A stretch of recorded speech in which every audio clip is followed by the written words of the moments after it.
An American A-10 over Iraqi positions. First pictures of the battle at the border. This is a special edition of the CBS Evening News, part of our continuing coverage of Showdown in the Gulf. Dan Rather reporting. Good evening. American warplanes combed the sky over Iraq today, trying desperately to wipe out Saddam Hussein's mobile Scud missiles. Israel braced for more strikes and warned of retaliation that could widen the war. President Bush praised Israel for not retaliating up to now. The president promised, in his words, the darndest search and destroy mission ever undertaken to eliminate the threat to Israel. Over Iraq and Kuwait, U.S. warplanes have now launched more than 2,000 raids against Iraqi troops and military targets. That's the heaviest bombing since World War II. But U.S. commanders warn that Iraq's military power has not been destroyed. There could still be a long way to go in this war. 4 U.S. planes have been confirmed lost now. 7 crewmen officially listed as missing. Israel held its fire against Iraq today, even under the threat of more missile strikes. Tom Fenton, the first to report last evening's attack on Tel Aviv, is there again tonight. Tom? Dan, there are 2 questions on everybody's mind tonight. When will the next missile strike, and when will Israel retaliate? Everybody expects another missile attack before dawn. The only question is when. Already, we've had 2 alerts. The sirens wailed again in the already empty streets of Tel Aviv and other towns and cities at 8:45 local time. That was the signal for everyone to go into prepared sealed rooms and don chemical warfare protective clothing. That included our CBS bureau here in Tel Aviv. Don't get much advance warning of a missile attack. Yesterday there was only a minute or 2. Israeli television gave civil defense instructions with subtitles in Russian for the thousands of new immigrants from the Soviet Union. This time, it was a false alarm. A spokesman said the Army had received a report that missiles were about to be launched. Last night, 8 Scud-B missiles with 300-pound conventional warheads fell in a wide arc on Israel's heavily populated coastal plain. Miraculously, they killed no one and injured only 12. Decontamination checks confirmed that chemical warheads had not been used. Today there was panic buying as people ventured out for a few hours to stock up on essentials.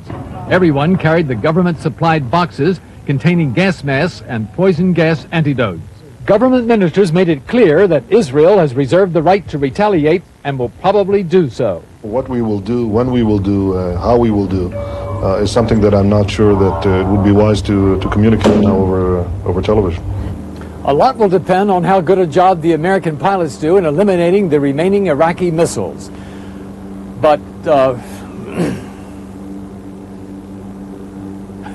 no one here doubts that if this country is attacked, it will respond. The answer may not be announced here. It will be delivered first in Iraq. Dan? Thanks, Tom. The U.S. Defense Department said today it could confirm 11 Iraqi warplanes destroyed so far, that is, confirmed, destroyed by U.S. pilots who saw them with their own eyes. Many more may have been destroyed.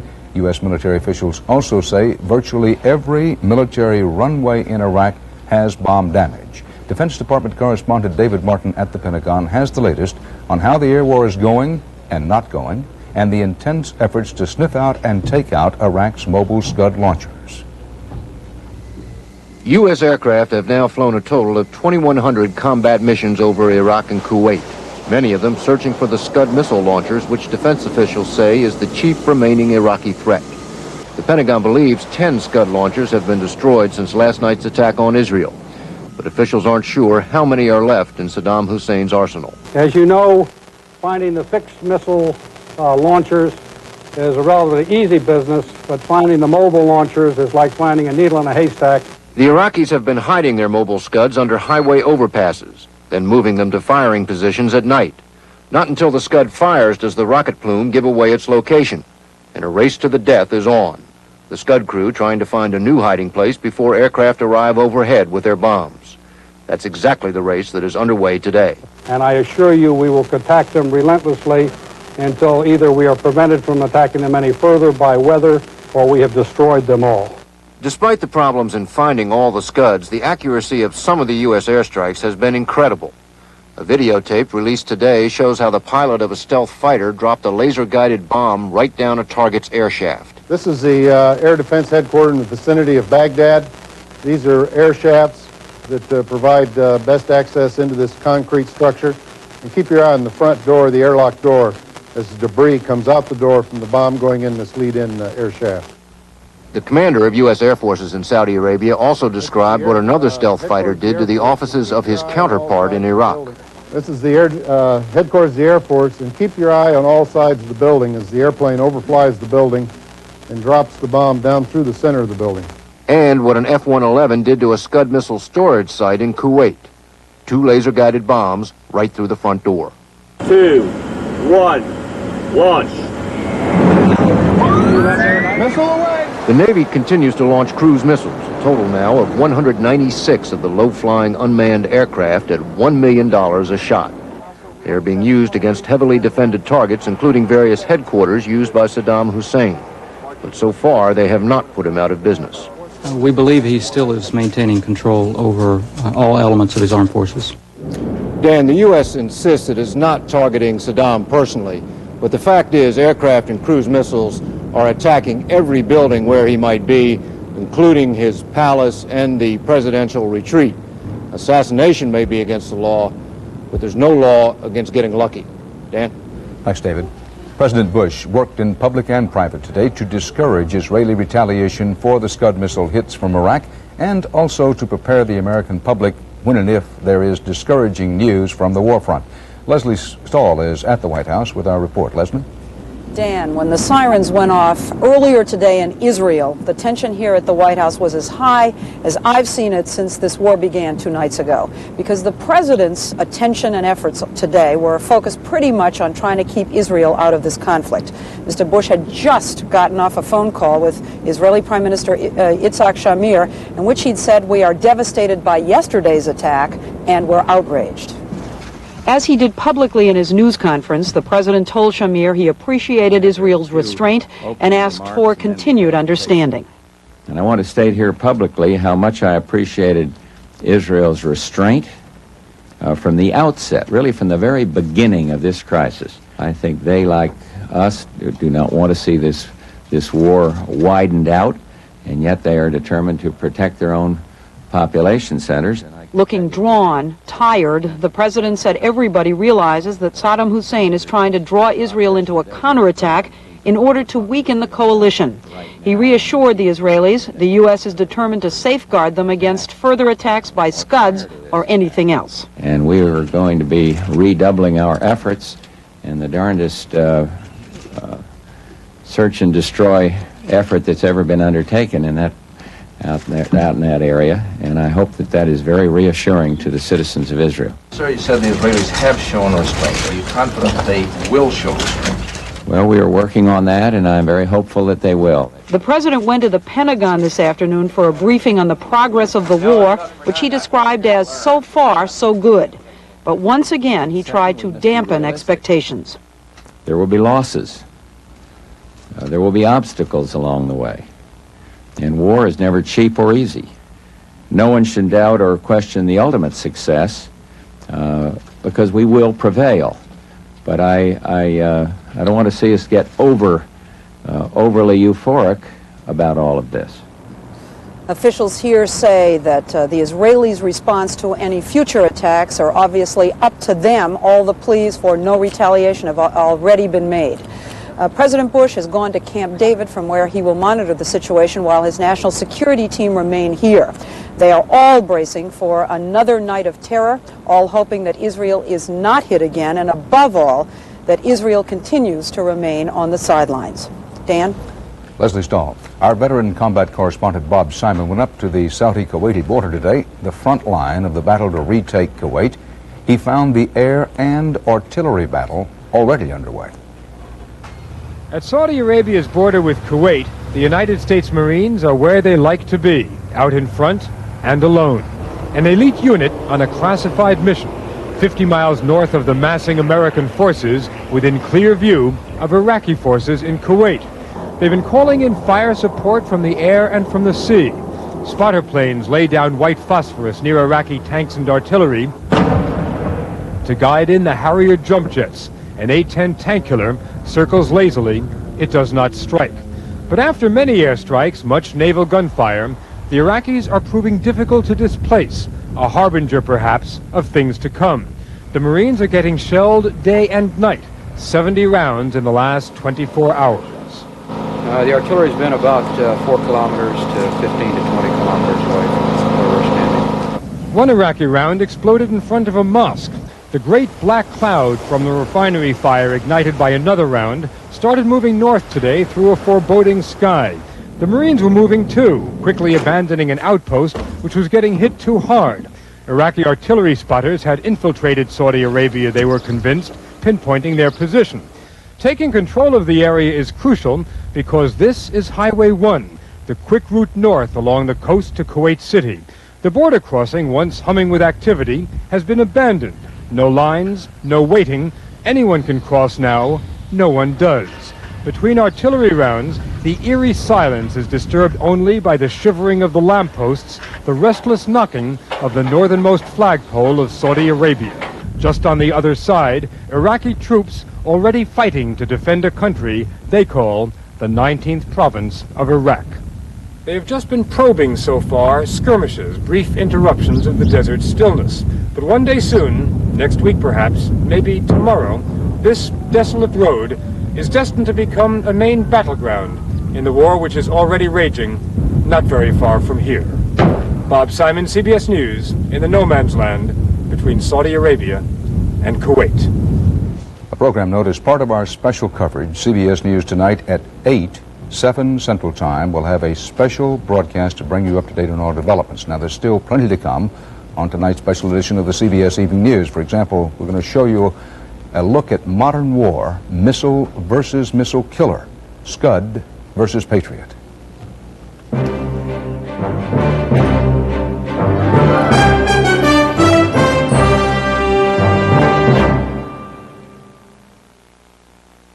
When Carol and Bill came to me looking for a bigger house, of course I told them about the changes in the real estate market. When it moves in a new direction, it's like a change in the wind. You have to move with it. At Realty World, we saw the changes coming. We have the latest techniques to help buyers and sellers stay on the right tack. That's the Realty World approach. The wind changes, and we're ready for it. It worked for Carol and Bill. A good chart will get you where you want to go. Now more than ever, the right agent makes all the difference in the world. Realty World. I have to go over here. Why? I need to pick up some Advil. Why? Because sometimes I get a headache. Why? From answering a lot of questions. What pain reliever do doctors recommend most for minor arthritis pain, backache, sprains and strains, and menstrual pain? Advil. Gentler to your stomach than aspirin. Safe, trusted, doctor recommended. Advil. Advanced medicine for pain. Our volunteer of the year is Doris Craig. It's terrific how Depend changes people's lives, and there's a terrific change in Depend elastic leg undergarments. It's called AbsorbLock, a unique leakage protection system that locks in 25% more. It'll do wonders for your confidence and get you back into life. Thank you so much. Get back into life with Depend. With AbsorbLock protection. CBS News reporter Scott Pelley is in Dhahran, Saudi Arabia, next to the sprawling air base that's launching American, British, and Saudi warplanes against Iraq, a base that was itself the target of an Iraqi missile last night. Scott, what's the latest there now? Dan, we have already had one air raid warning here tonight with sirens and jet fighters launched into the sky. There is great fear of Iraq's missiles, and they were top priority today for Desert Storm. American pilots raided Saddam's Scud missile sites today, attacking launch sites within range of Saudi Arabia. And once we found it, we proceeded to attack it. Knowing what those things can do, it's good to take them out. This U.S. Patriot missile battery knocked a Scud out of the sky this morning as it bore down on Saudi Arabia. The American missile looked like an orange streak and hit the incoming Scud above the clouds. James Spangler is on the missile crew. When you have a thought in your mind that if you miss it, hundreds of thousands of people or 100,000 people will die, it's a lot of pressure. 3, 2, 1, launch. The bombardment of Iraqi forces continues around the clock. Before dawn, the USS Wisconsin launched missiles into southern Iraq. These Tomahawks reached their targets today, even while some planes were having trouble getting through. Cloudy weather meant many pilots were forced to bring their bombs back home. When you get one of them up in the air and you get ready to go and you have to come back because of weather, it kind of bums you out. Others flew into enemy territory only to find their targets were gone. It wasn't real successful because evidently the fortified positions must have moved during the night. They do that occasionally. Increasingly, some planes are not returning. At least 8 Allied jets are missing. Among them, 4 American planes with 7 missing crew members and 2 British aircraft. On the last sortie when we lost somebody, next time it's going to be harder because you're aware that it could be you. The fear extends to civilians in Saudi Arabia tonight. Once again, many fled to shelters after an air raid warning. While any Scuds remain, they are a powerful psychological weapon. Despite overwhelming Allied air superiority tonight, no one in the region feels completely safe. Dan? Thanks, Scott. One of the things we're trying to do in our special coverage is explain things insofar as we can to help you and us understand them. Try to help us understand more about that U.S. Patriot anti-missile missile, what it is, what it does, and how it does it. Let's turn to CBS News consultant, retired Air Force General Mike Dugan. General? And one of the things we've just seen recently was the first use of an anti-ballistic missile system in combat. We're looking north toward Iraq, and a Scud missile is heading toward us on the screen. You can't see it, but the Patriot radar has detected this Scud. Here's the Patriot in slow motion. The Patriot detected the Scud approaching and automatically alerted the operator to this threat. It asks the operator permission to launch. He gives his consent, pushes the button, and launches the Patriot to intercept and hit the Scud. And here in the clouds, you can see a flash indicating the Scud was blown up. General, why didn't Israel use the Patriot to knock down the Scuds that were coming in on them? Dan, they do have a couple of Patriot units, 2 batteries, but they've only been there for a couple of weeks, and they're just not ready yet. Takes time. It Thanks, takes General. We'll be back with you later in the broadcast, General. Right now, a quick break.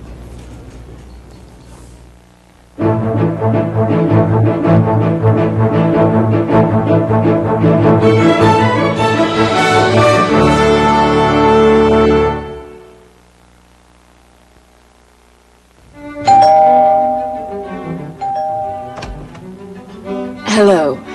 I'm sorry to bother you, but I'm having a dinner party and I've run out of coffee. Come in. Thank you. Oh, just a minute. Would Taster's Choice be too good for your guests? Oh, I think they could get used to it. It's a very sophisticated coffee. They have very sophisticated taste. Do they? Yes. Well, I must be getting back. Savor the sophisticated taste of Taster's Choice. So have you met your new neighbor yet? Oh, I've popped in for coffee. I have rich taste. I love the rich flavor of Sunsweet pitted prunes. Plump, tender, irresistibly sweet. I can almost taste them. Good idea. Only one prune tastes Sunsweet. This is the sound of Unisom, the sound of sleep. With Unisom, you hit your pillow and fall asleep fast. Tonight, you can sleep more soundly with Unisom, America's #1 sleep aid. Bengay welcomes back all the people who tried one of those other pain relievers, but found that for them, nothing works better than Bengay. It warms away pain with 2 pain relievers, not just 1. Welcome back to Bengay, America's best-selling pain relief rub. What makes Sarkis Saganalian an expert on Saddam Hussein's guns and missiles? He sold them to him. Meet Saddam's personal arms dealer, Sunday on 60 Minutes. Britain today barred Iraqi citizens from entering the country. Iraqis already in Britain were told to report for a police check. These are among the latest measures taken overseas following Saddam Hussein's threat of terror attacks against the U.S. and its allies. Rita Braver reports now on America's stepped-up security and concerns. Even as the nation's airports continued on full security alert and train systems added security, the San Francisco area subway closing off all public restrooms, federal transportation officials were working to reassure Americans they are in little danger from terrorism. The public should go on about its normal business, and there's no need for alarm. Still, there was alarm aboard a Delta Airlines flight from Boston to Miami when the pilot announced the plane would put down in Norfolk for security reasons. Passengers say an unidentified bag was discovered on board. In fact, the plane did not stop and landed safely in Miami. Nevertheless, well, I thought all my fears had been realized. I was pretty nervous. I looked at my husband, and we both kind of looked at each other like, holy cow. Travel agencies report cancellations. Some businesses even postponing long-scheduled meetings. What we're seeing and the industry is seeing is in the range of a 30 to 50% drop in advance booking patterns to Europe, tremendous reduction to the Middle East. Public officials say they're doing everything possible to make travel safe, and the increased focus on security is also prompting increased law enforcement efforts. U.S. Customs, which has now placed armed guards at airport entry areas, is also trying to make sure no contraband goes out of the U.S. to Iraq. In Miami this week, customs agents searched this business in connection with an investigation of an alleged international plot to ship weapons to Saddam Hussein. In San Francisco yesterday, agents arrested Iraqi national Dawood Azawi, a fugitive wanted on explosives possession charges. And the international security crackdown is having some unexpected effects. Yesterday at the Rome airport, agents stopped an Iraqi traveler because they thought he looked suspicious.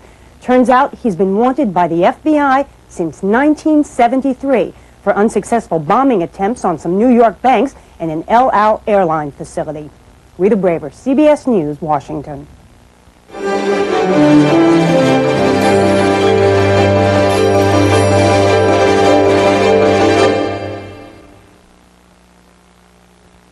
The Quaker Man brings a delicious surprise. Surprise! Quaker Oat Squares. You're gonna love them from square one.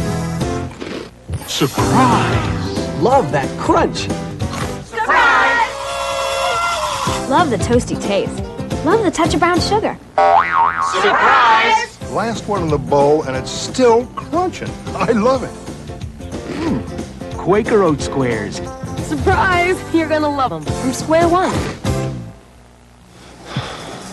I thought my husband Dan was perfectly healthy, but the doctor said his cholesterol level was 218. So we changed to a healthier diet, including no cholesterol Mazola, America's leading corn oil. In a clinical study, a low-fat, low-cholesterol diet, including Mazola, reduced cholesterol an average of 17%. Did Dan's cholesterol come down? You bet. 100% pure Mazola corn oil. Together, we're beating cholesterol. Pain from just one sensitive tooth can start the domino effect. Pain can make you stop brushing, lead to plaque buildup, gingivitis, periodontal disease, even tooth loss. Sensodyne toothpaste helps stop the pain and the domino effect. I've really got to get some Z's. Introducing single-dose maximum strength Nitol. Just one will help you fall fast asleep fast. New maximum strength Nitol. Just one Nitol will help you get a lot of Z's. Song title, Give Peace a Chance. That's what topped the list in Los Angeles as a radio station gave time to requests for songs dedicated to U.S. troops in the Persian Gulf. At a country music station in Dallas, it was Lee Greenwood's God Bless the USA. There were fewer major anti-war protests today, and across the country, whatever the feelings about the war itself, signs of love and support for, solidarity with the troops in the Persian Gulf were visible. Bruce Morton had a look around. I hope no one gets hurt badly. Right now, I don't have any family or relatives there, but I feel bad. Children at Gilbert Parker Elementary School in Miami are writing letters to the troops in the Gulf. A lot of people are writing letters. In New York, the U.S. Postal Service says business is almost more than it can handle. So come home, Pete. At Johnson's store in Norcross, Georgia, Gordon Nagel uses a computer to send a letter to his grandson in the Gulf. All this mail may be a symptom, like this sign in Dallas, Texas. Like the booming business at this San Antonio flag factory. Yesterday, we sold well over 1,000 flags. Peace now! Peace now! A generation ago, a lot of people confused opposition to the war with scorn for the warriors. This was Berkeley, California then, and now. When they came home, I would not reject them for what they did. I think what we did in Vietnam to our troops was horrible. The mood today seemed more like that of World War II, when Americans saved metal and tires for the war effort, bought bonds, gave blood. They were doing that today at the Fairfax, Virginia Blood Donor Center. I'm a Vietnam veteran. I know what those guys are going through, so things start shooting over there. I'll make sure they have plenty of blood. I'm patriotic, I guess, so just want to do my part.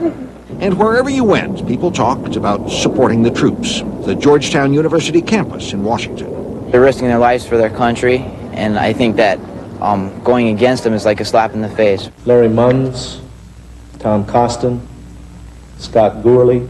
In Oak Harbor, Washington, home of the Whidbey Island Naval Air Station, Pastor David Lura of the United Methodist Church reads each noon the names of local men and women serving in the Gulf. All by himself. Just reads. Don Herringstead, James Baker. Last time, a lot of people jeered the troops. Maybe we've learned something. Regardless of how you feel, please stand behind them, not in their way. USA! USA! USA! Gary Todd, Ron Forsberg, John Chapman, John Ryan. Bruce Morton, CBS News, Washington. Spencer Sadler. So far, the officially reported casualties have been few in numbers, but each has a name, a family, and a hometown. None is confirmed dead. They are all officially listed as missing in action. The first missing in action named by the Pentagon, F-18 pilot, Navy Lieutenant Commander Michael Spiker of Jacksonville, Florida. 33 years old, father of two, missing in action over Iraq. Spiker had sent this video greeting back home to his family for New Year's. Hello, Jacksonville. I'm Scott Spiker of the FA-81 out here on the Saratoga, and I'd just like to wish the bold new city of the South a Merry Christmas and a Happy New Year. I'd also like to say hello to my wife, Joanne, my son, Michael, and Megan. I love you and I miss you. Send money. Go Seminoles, beat Penn State in the Blockbuster Bowl. Happy New Year. Everyone's greedy. Sent back. Good evening, I'm Vicki Yates. And I'm Chris Clark. Coming up next on News Channel 5's 6 o'clock report. I'm Shirley Washington reporting from Fort Campbell, where deployment plans have been delayed. And I'm Lisa Godley at the temple, where Sabbath services are about to begin for a very worried Jewish community.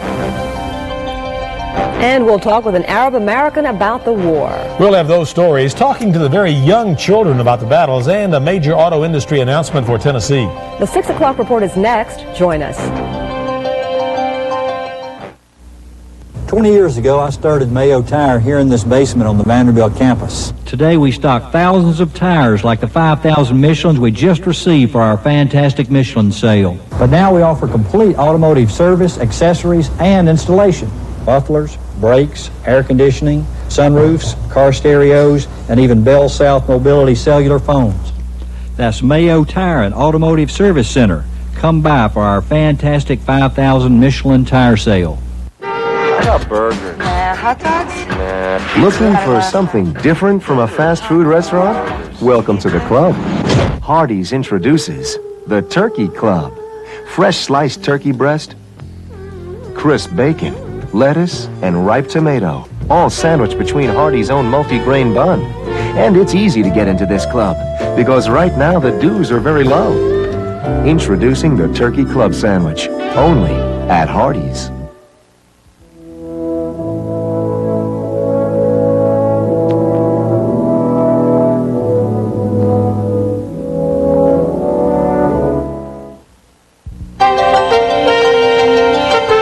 This is the News Channel 5 6 o'clock report. Good evening, everyone. I'm Chris Clark. And I'm Vicki Yates. Thank you for joining us. America remains at war on this Friday night, January 18th. The Pentagon says the air assault on Iraq continues, and one of its main goals is to destroy the mobile missile launchers believed responsible for last night's attack on Israel. A number of American